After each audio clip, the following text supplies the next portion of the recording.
Now recall that about a week ago, Professor Akosa made some pronouncement that communal eating, soupy foods, can spread hepatitis B.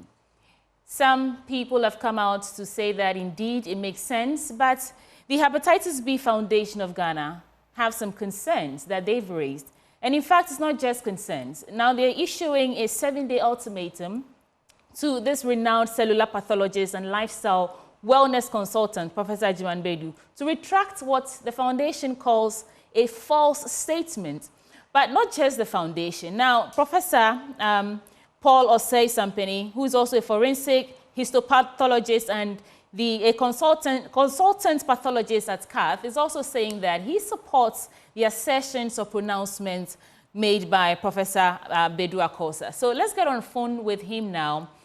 He's joining us via Zoom, and understand exactly what his concerns are. Professor Osei-Sampany, you're welcome to the program. You're welcome. So let's start by answering this simple question.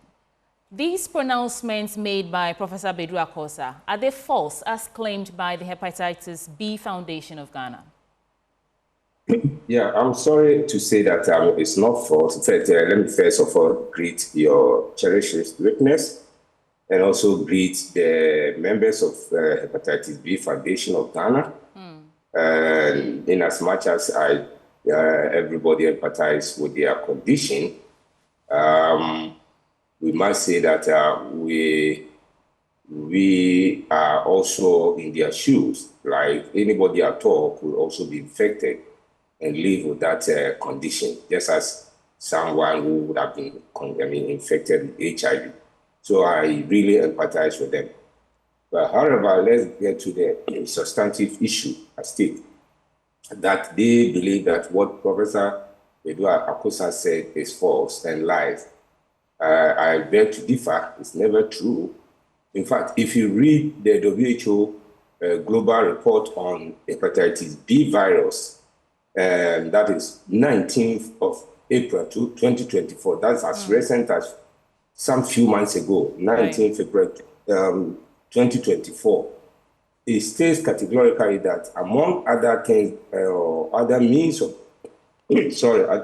other means of transmission of the virus, in fact, sweat, saliva, tears, vaginal fluid, and any other, some other things are also contributing factors. And that it's it's very clear. So those of you who are actually having some doubt, the recent WHO global report on hepatitis B states that it is true that saliva and other body fluids such as sweat and then tears can also spread, especially hepatitis B virus, not other virus like the hepatitis C, but rather hepatitis B.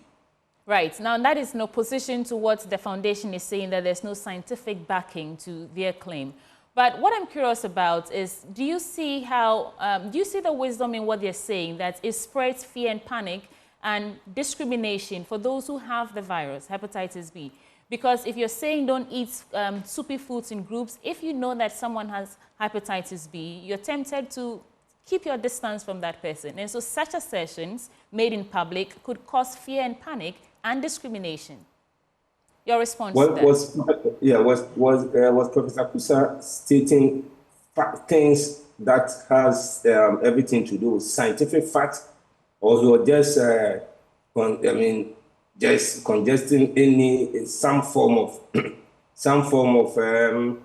congestions? No, I think Professor Akosa was talking based on scientific proof, scientific facts, scientific write-ups, and scientific research that has come to support the fact that saliva and all this. So probably he was not, in actual fact, trying to put some form of stigma or some fear or panic among people who hitherto are not affected, or those who are affected and probably likely to, as it were, spread the disease.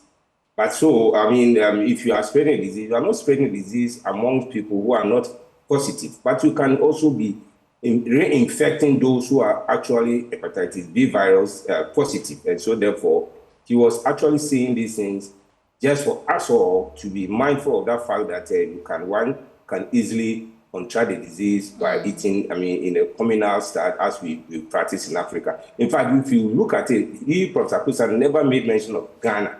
He said eating communally. The only thing that about Ghana that we believe that is unique, I mean, for Ghanaians is fufu and chozafi, which is also not common only in Ghana. People in Nigeria, Cote d'Ivoire, Togo, in fact, almost all African countries eat communally. So therefore, he was not making reference to only Ghanaians. He was making reference to world all over, which of course, where communal eating is common. But this is the Hepatitis B Foundation of Ghana, though. Are you saying that they don't have their facts right? Exactly so.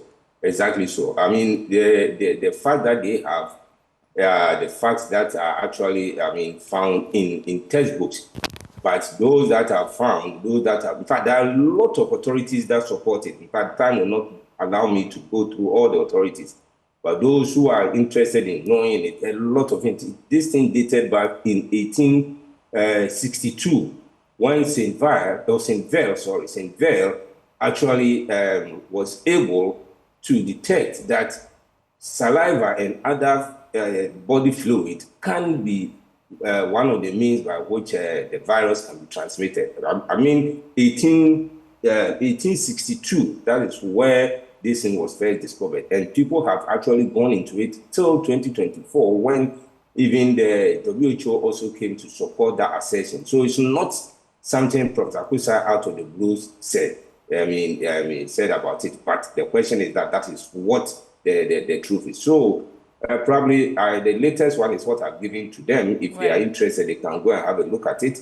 That is 19th April 2024. That is the WHO Global Report on Hepatitis B and how it is transmitted. So they can go and have a look at it. It's not something that I'm also sitting here, conjuring magic from anywhere, but that's a fact. So, Professor Dr. Sampini, what do you make of this 7-day ultimatum that the foundation has issued to Dr. Akosa?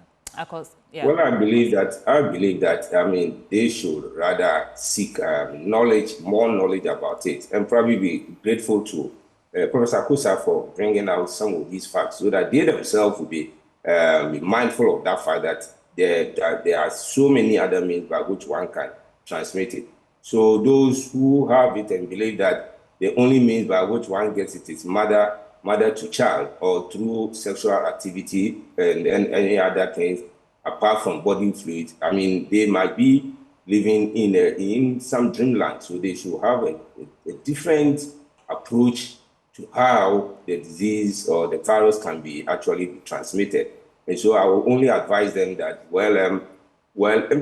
if it is law, let them go to court. It's good. Let us test the law and see whether it can hold or not. But then the first thing remains, Professor. Are you saying that Professor Agyemang Akosa will not retract these words or these pronouncements? No, I don't think so. I don't think he'll retract. But let me just end this interview by telling that, unfortunately for us, you see, when it comes to Africa, and for that matter, Ghana, where we all come from, what happens is that we don't actually participate in a lot of these research processes. For instance, if you come to tell a Ghanaian who for some reason has contracted the virus that, okay, can I take your saliva and look at it instead of blood, only your saliva, or maybe tears, or maybe your sweat, and have a look at it? Somebody may think that you are going to use it for ritual purposes. In fact, sometimes I take my own self as an example. When I, for some reason, realize that some children are being affected by the activities of galamsey, where they spill a lot of these heavy metals in water bodies. I also have my own fair share of the backlash. But the question is that if you look at it, do we actually care? Do we actually take part in research in terms of people voluntarily coming out to say that, look, this is what I want to do. Can you please use my dead fetus? Can you please use my saliva, which of course I usually spit and throw it away somehow? and that nobody cares as to whether it contains a viruses or any form of virus, or any form of disease. Nobody would do that. All right. And that's the reason why, that's the reason why you look at it, and most of our diseases among blacks, if you look at it elsewhere, they will tell you that most of our conditions are what we call malignant disease. It means that we see it late. By the time we realize we are suffering from those conditions, it is already too late for us, to die out of it. All right. Is this an invitation, or are you even open for the foundation to have a conversation with both you and Dr. Akosa? I mean, without going to court, like you mentioned, I don't think it has to get there. It's just a case of communication. Are you open for that? Well, yes, I'm ever ready, and okay, I'm also ready to educate, the masses, in fact, the public, the dangers. We are not stigmatizing. He's not trying to look at people and just, in fact, stigma as somebody as high, as knowledgeable as Prof Akosa will never in any way do anything that will stigmatize some group of people. We rather caution people as to what some of these things can cause. In fact, those of us here, in fact, let me also say one thing right there before we finish. If somebody is diagnosed as hepatitis B virus, that is not the end. But rather, I keep saying that it's the viral load that matters.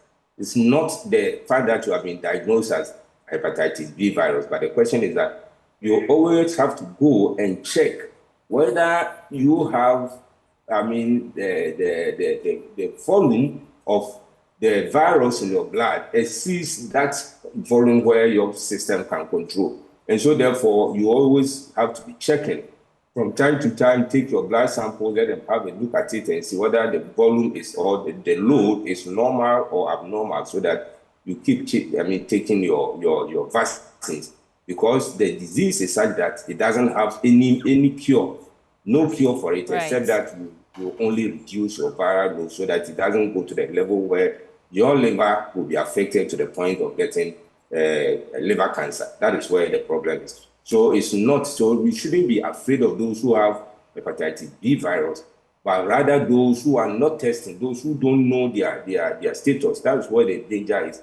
If you don't know your status and you have it so much so that you can spread it through your saliva, you can spread it through your tears, you can spread it through your sweat and so on. So that's where the danger is. So by those people around who have the hepatitis B virus foundation, they should rather, stay calm and probably approach Prof Akosa, and then he will be able to tell them exactly where his information or where his source is coming from. Thank you so much. Professor Dr. Paul Osei-Sampeni, thank you so much for those updates and details. Right, so Professor Dr. Osei-Sampeni is a consultant pathologist at CATH, and that's where we're wrapping up on this tussle between the Ghana Hepatitis B Foundation and Professor Bedru Akosa on whether or not eating soupy foods in groups can help spread hepatitis B. But stay with us. We'll take a break, and when we come back, we'll bring you more details and updates on this flooding at Gomoa.